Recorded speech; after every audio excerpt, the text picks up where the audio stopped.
Hey, what's up, fellas? I'm Illustrious Female Fan Steve Alicious here, and I've been walking around in kind of a fog recently. Couldn't quite put my finger on it, like a hole in my soul. And then I sat down and I really thought about it, and I realized it had been far too long since I've done a Windows Phone video, so let's rectify that. I'm going to talk about the top Windows apps, Windows mobile apps in 2020, the ones that I'm using, and the ones that I think you're going to get the most functionality out of if you still want to be using your Windows Phone in 2020. Today on this edition of Steve Alicious Tech.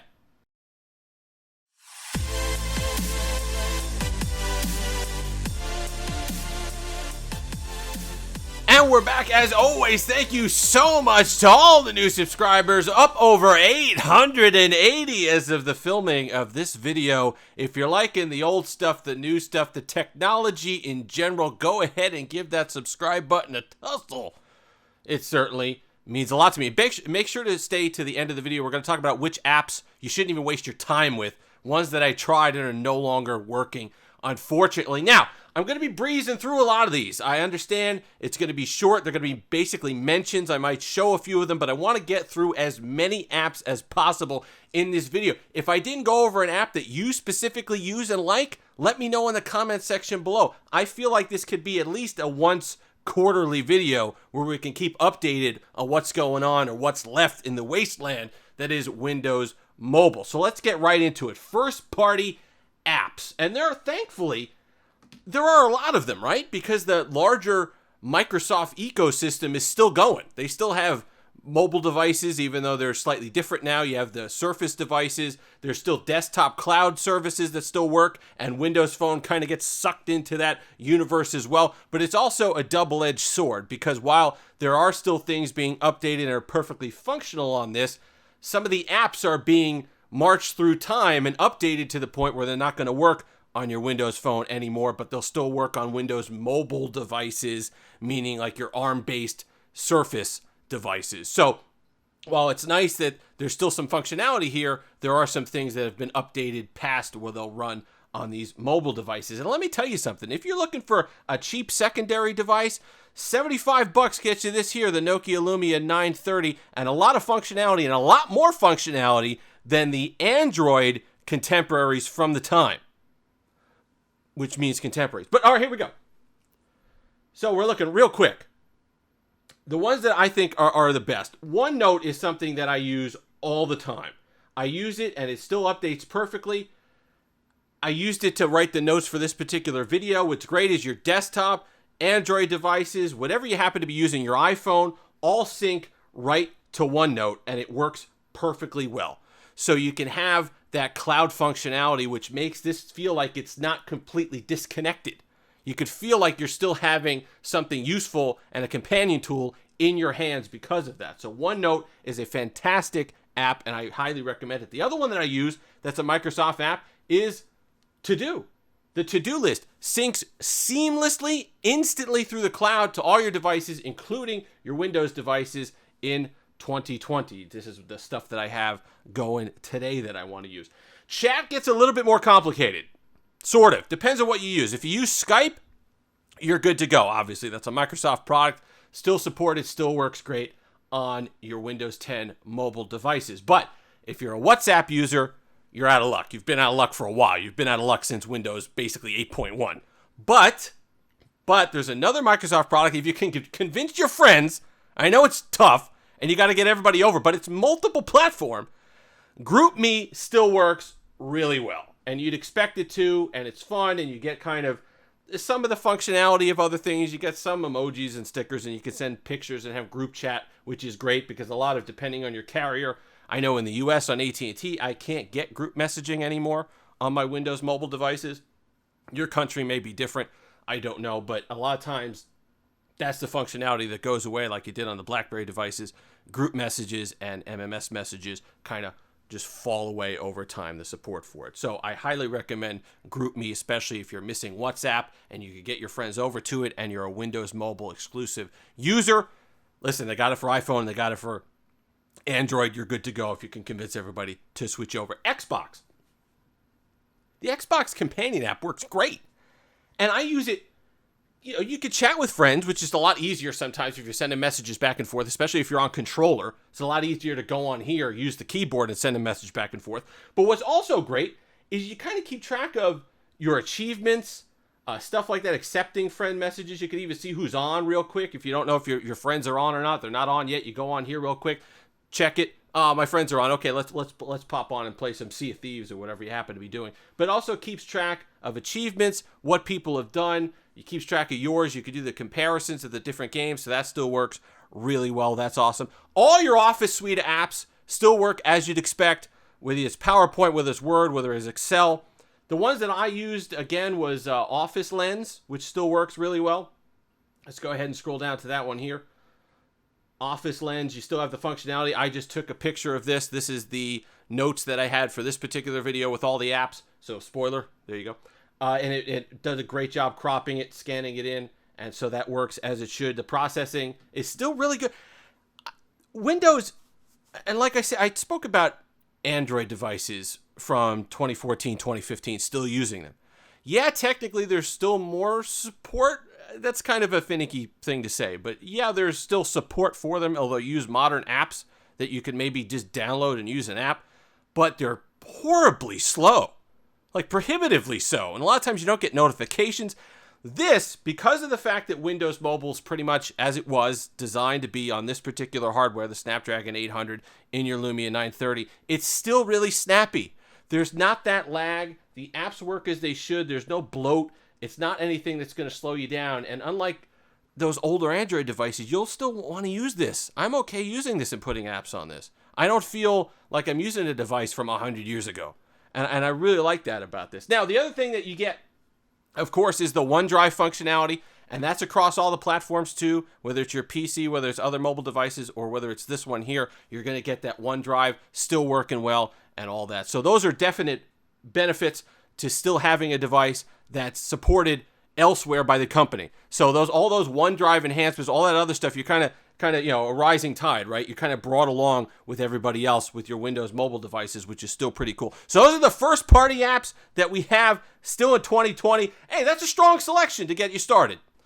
So while it's nice and not overly surprising that the Microsoft suite of apps, first party apps, work perfectly fine still in 2020 on your Windows phone, sometimes you need a little sauce. You can't just live on first-party apps alone. So what is the third-party app party looking like? We can use party twice there. It's no big deal. So we're going to take a look at that. Some of the ones, and also, listen, if you're living in this day and age, you still want to be on Windows phones, we're going to have to take a look at some of those web-based applications. Some of them are good and supported and still give you extended life functionality on your Windows device. So we're going to take a look at those right now. So for me, top of the list of third-party apps, I know it stinks. I know you have to pay 99 cents, but I'll tell you what, to support the developer, it's worth it. For me, the way I use my phone and this particular device, MyTube for 99 cents is absolutely worth it. So let's go ahead and scroll over to it. I'll show it to you really quickly because I think this is a big one. People want to watch their videos. We have, what a coincidence, we have a Steve Delicious Tech video pulled up. So I like the fact that if you didn't know, you'd think this is perhaps a first-party app. It integrates with the UI seamlessly. I love the experience. I love that we get... Whoa. Easy. Calm down. That guy's screaming. Who is that guy? All right. I like the fact that you get quality options as well right here. You could have 1080 60. There you see it. 720p 360. That's a lot of times when you have these third-party developer applications for YouTube, you don't get the quality. But look at that. I mean, the OLED panel on the 930 is gorgeous, and you get to see it in that nice high resolution. So for my money, MyTube, worth your 99 cents, especially if you're looking to get the most functionality out of your Windows device in 2020. Twitter, I understand it's a web app now, works just fine. You can scroll, send messages, notifications. I like the fact that it's got this blue hue to it. It kind of makes it a little bit unique to Microsoft and Windows Mobile. So Twitter still works great on there. Now, Facebook, I know, has been a problem for a while. Even when they did have the first-party one available, it kind of stunk. It was a little bloated. I understand it mixed with your People tab rather well, and you could see updates and stuff like that, and that part was fun, kind of the integration with the overall Windows experience. But it was a little messy. I've been using Light Social. I think it works great. Let me just make sure nothing too crazy on there. Names and whatnot. Yeah, I mean, you know, Light Social's been working really well for me. You get your notifications at the top. You get the messenger function. You get add friends, stuff like that, post.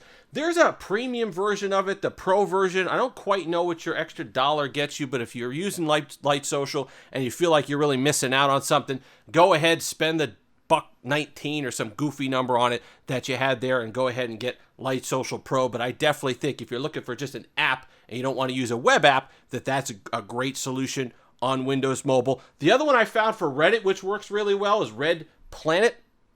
So let's go over to here.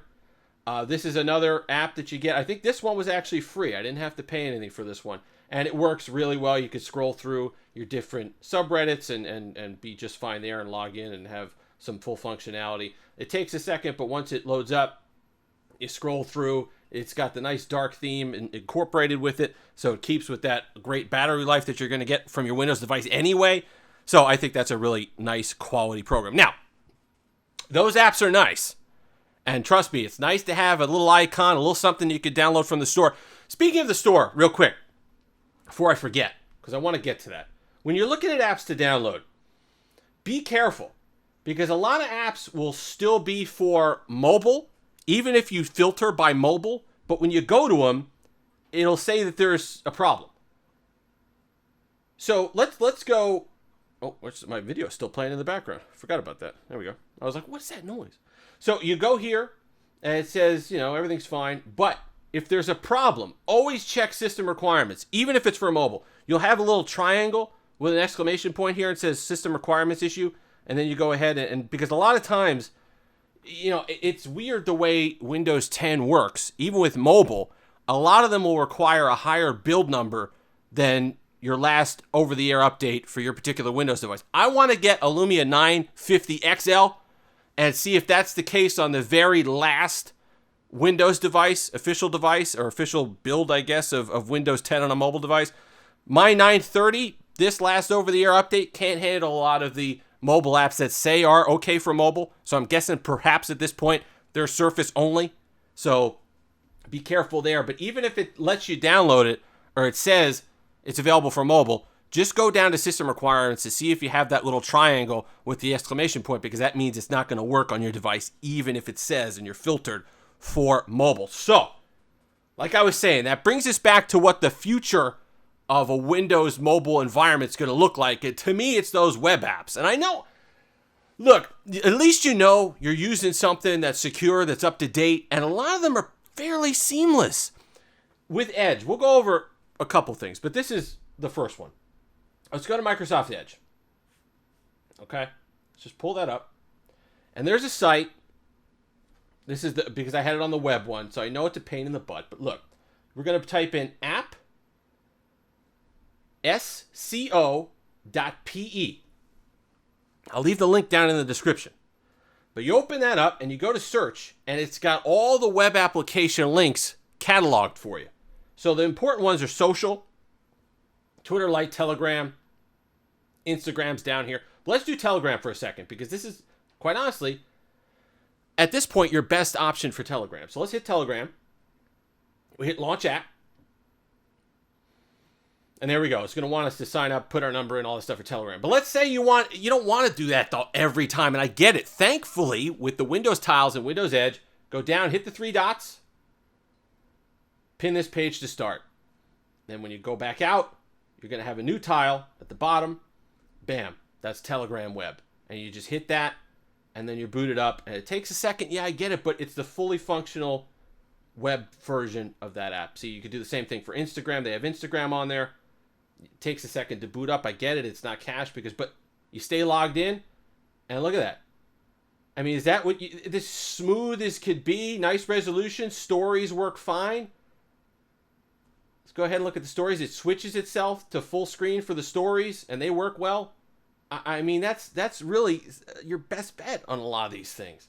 So let's look at a couple other ones, because I think they're really important to at least that you know that they're there. And I get it, it's a pain in the butt. But you know what? If you want to be using your Windows phone and it still has life left in it, go ahead and take advantage of these things. So it's big on the travel ones too.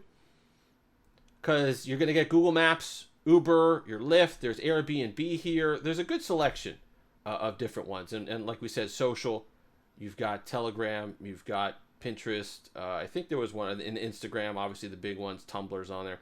So you're going to get some functionality out of that, out of the web apps, and you could pin them to the start screen. Yeah, you got to wait an extra second, but so what? You get to use up-to-date apps that work really well on your Windows mobile device. So tell me, listen, in the comment section, I want to know what apps you're still using on your Windows mobile device, your Windows 10 device. If it's a 930, hey, let me know if you're having better luck downloading stuff if you have a 950. If that got a newer build of Windows Phone that the 930 did not. So let me know all that stuff. We're going to, like I said, we're going to do this quarterly, kind of keep an update of what's working, what's not, what web apps have been added.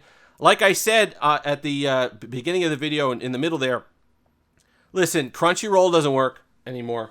That's been about a year. And the thing is, the weird thing is the app boots up fine. It says it runs. You can open an account on the app, but it says internal server error. And don't, I know they say on the website, oh, we'll unlink it on the website and then re-download it. It doesn't work. It just doesn't work anymore. Netflix has been gone for a while. WhatsApp's been gone for a while.